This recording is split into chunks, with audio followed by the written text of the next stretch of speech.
کراچی کی گلیوں میں سونے والا ایک بچہ، سردیوں میں بخار اور تنور پہ جا کے صبح روٹی مانگنے والا کہ چائے دے دیں، روٹی دے دیں، اس بچے کو اللہ نے اٹھایا اور اتنا بڑا آدمی بنایا کہ ہماری گردن جھکتی ہے اس کے علم کے سامنے۔ بریلوی مکتبہ فکر میں پہلی مرتبہ انہوں نے اس مسئلے پہ غور کیا ہے، اور مسلم کی جو شرح ہے اس میں انہوں نے صفحات کے صفحات اس پہ لکھے ہیں انعامی بانڈ پہ، اور انہوں نے خلاصہ یہ ہے کہ اسے جائز قرار دیا۔ انہوں نے لکھا ہے کہ یہ جائز ہے، اس پہ دو آدمی، ایک مودودی صاحب نے اسے حرام قرار دیا تھا، ایک مفتی محمد شفیع صاحب رحمۃ اللہ علیہ نے، انہوں نے ان دونوں کو بھی لیا ہے، اور انہوں نے لکھا ہے کہ ان حضرات کی دلیل میں یہ کمی باقی رہ گئی ہے، اور پرائز بانڈ جو ہیں وہ جائز ہیں، کیونکہ پرائز بانڈ میں ان دونوں حضرات نے ایک طرف بینک رکھا ہے اور ایک طرف خریدنے والا رکھا ہے۔ وہ کہتے ہیں بینک بیچ میں ہے ہی نہیں تمہارا فریق، یہ تو گورنمنٹ براہ راست تمہیں انعام دے رہی ہے، اور تم گورنمنٹ کو اپنا پیسہ دے رہے ہو کہ گورنمنٹ اس ذریعے سے پیسہ اکٹھا کر کے مختلف سکیمز میں لگائے، تو گورنمنٹ کا انعام کیسے ناجائز ہے؟ یہ تو ناجائز جب ہو جب بینک ایک ذریعہ ہے، گورنمنٹ اس ذریعے سے پبلک سے مال اکٹھا کر رہی ہے، سمجھے آپ؟ وہ بینک کو فریق ہی نہیں مانتے، وہ کہتے ہیں فریق مانیں گے تو سود بنیں گے، جب فریق ہی نہیں ہے بینک، گورنمنٹ دے رہی ہے، گورنمنٹ ہی اس پیسے پہ آپ کو انعام دے رہی ہے، تو گورنمنٹ کی مرضی ہے دے نہ دے۔ پھر اس پہ کہنا کہ گورنمنٹ سود سے دے رہی ہے، آپ کے پاس کیا ثبوت ہے کہ سود سے دے رہی ہے؟ ممکن ہے نہیں کہ یہ مال گورنمنٹ نے کسی ڈیم میں لگا دیا ہو، ممکن ہے یہ پیسہ جو تھا انعامی بانڈز کے ذریعے جو اکٹھا ہوا ہے گورنمنٹ نے تجارت میں لگا دیا ہو، ممکن ہے گورنمنٹ نے امپورٹ ایکسپورٹ میں، ممکن ہے گورنمنٹ نے ایک بسوں کی سیریز شروع کی اس میں لگا دیا، تو آپ کیسے کہتے ہیں کہ گورنمنٹ ہمیشہ سود ہی دیتی ہے؟ یہ مسئلہ انہوں نے بڑی تفصیل سے لکھا ہے۔ اس لیے مفتی منیب صاحب سے ہم نے ایک مرتبہ پوچھا تھا تو انہوں نے کہا ہمارے نزدیک تو جائز ہے۔ بریلوی مکتبہ فکر کے عام طور پہ علماء جو ہیں وہ اسے جائز کہتے ہیں، لیکن ہمارے یہاں اسے حرام اور ناجائز دیوبندی مکتبہ فکر میں کہتے ہیں، مگر اس پہ غور کرنا چاہیے ہمارے زمان کے علماء کو، تعصبات سے ہٹ کے کہ یہ دیوبندی بریلوی فلاں فلاں ان چیزوں سے ہٹ کے غور کرنا چاہیے تاکہ پبلک کے پاس اقرا آئے۔ بلیوں کی خرید و فروخت جائز ہے یا نہیں؟ حضور اقدس صلی اللہ علیہ وسلم نے فرمایا بدترین مال کتے کی خرید و فروخت ہے، اور آپ نے فرمایا بدترین مال بلیوں کی خرید و فروخت کا، اور بدترین مال طوائف کی اجرت ہے۔ تینوں کو حرام قرار دیا رسول اللہ صلی اللہ علیہ وسلم نے، یہ مسلم میں آیا ہے۔ اب یہ جو کہتے ہیں نا حدیث میں یوں آیا اور حدیث میں یوں آیا، یہاں آؤ پھر۔ اسی لیے ہم کہتے ہیں کہ اساتذہ کے بغیر حدیث پڑھنے سے آدمی گمراہ ہو جاتا ہے۔ یہ ڈائریکٹ حدیث سے استنباط اور احکامات اور حدیث میں حضور صلی اللہ یوں اور یوں سب گمراہیاں آتی ہیں۔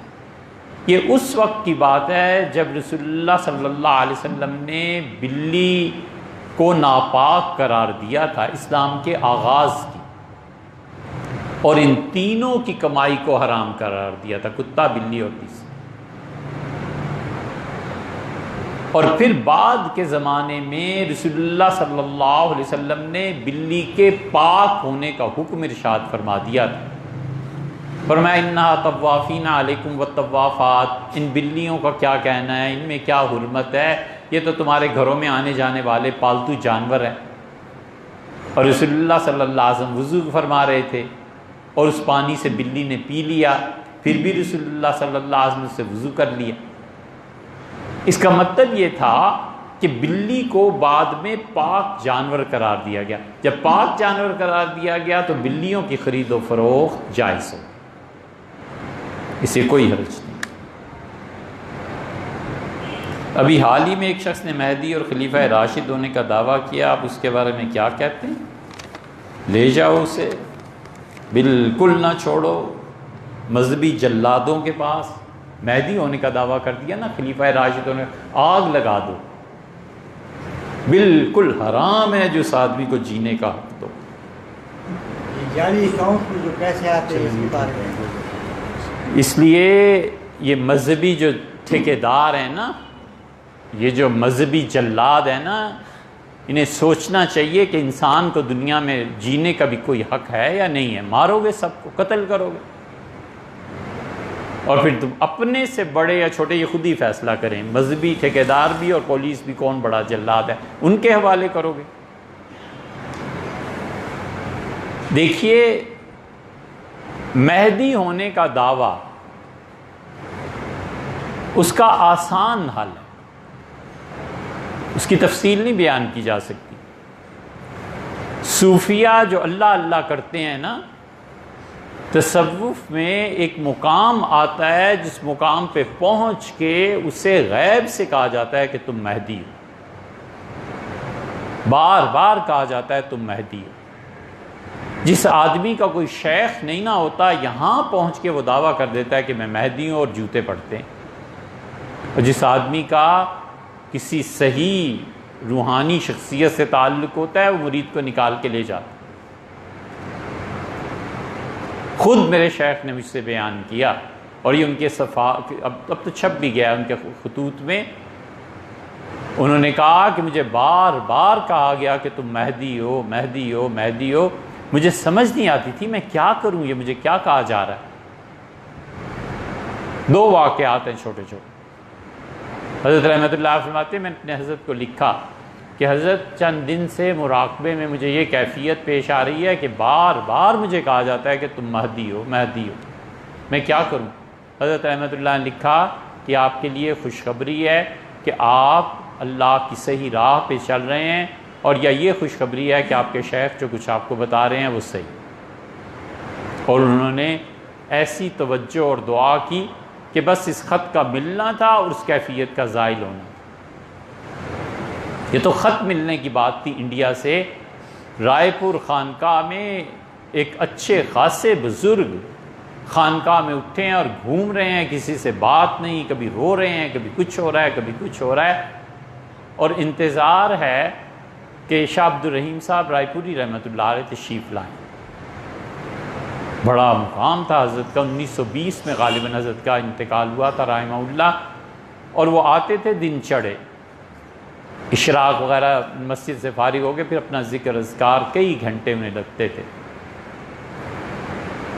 تو خلفاء کہتے تھے کہ حضرت کے یہ بڑے خلیفہ تھے جن کا حال تھا رونے دھونے اور ہنسنے کا. ہم حیران کہ ہو کیا رہا ہے. اور حضرت رحمۃ اللہ علیہ آئے اور انہوں نے صرف دیکھا تو ان کا نام لے کے فرمایا کہ کیا حال ہے. تو وہ پاؤں انہوں نے پکڑ لیا اور پھوٹ پھوٹ کے روئے. حضرت بھی کھڑے رہے. جب اچھی طرح وہ رو چکے تو بیٹھے اور فرمایا آپ ٹھیک ہو. ان کا حضرت اب ٹھیک. کہتے ہیں ہم نے شکر کیا کہ حضرت کی مجلس 11-12 بجے ختم ہوئی کہ ہوا کیا تھا.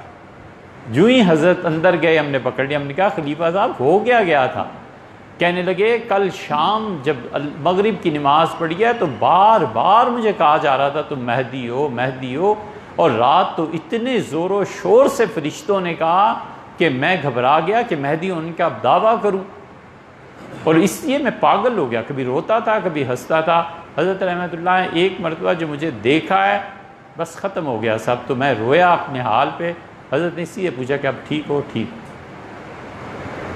یہ اللہ کے بندو جس نے دعویٰ کیا ہے نا، اس کا آسان سا حل ہے. کوئی بزرگ پتہ ہے ان کے پاس لے جاؤ، اس کا حل کر دیں. نہیں پتہ، ڈاکٹرز جو نفسیات کے ماہر ہیں ان کے پاس لے جاؤ، نہ اس آدمی کو کچھ کرو. اتنی سی بات ہے. لوگوں کو جینے کا حق دو یار. انسان گمراہ ہو جاتا ہے نا. انسان کبھی بھی صحیح نہیں ہوتا، کبھی بھی. اس میں شر کا مادہ اللہ ہی نے رکھا ہے. کہیں نہ کہیں گمراہی آئی جاتی ہے. ایسے بچے جو بہک جاتے ہیں، خدا کے ذکر میں کبھی غلط طرف کو چل پڑتے ہیں، جینے کا حق تو آپ انہیں دینا نہ کریں.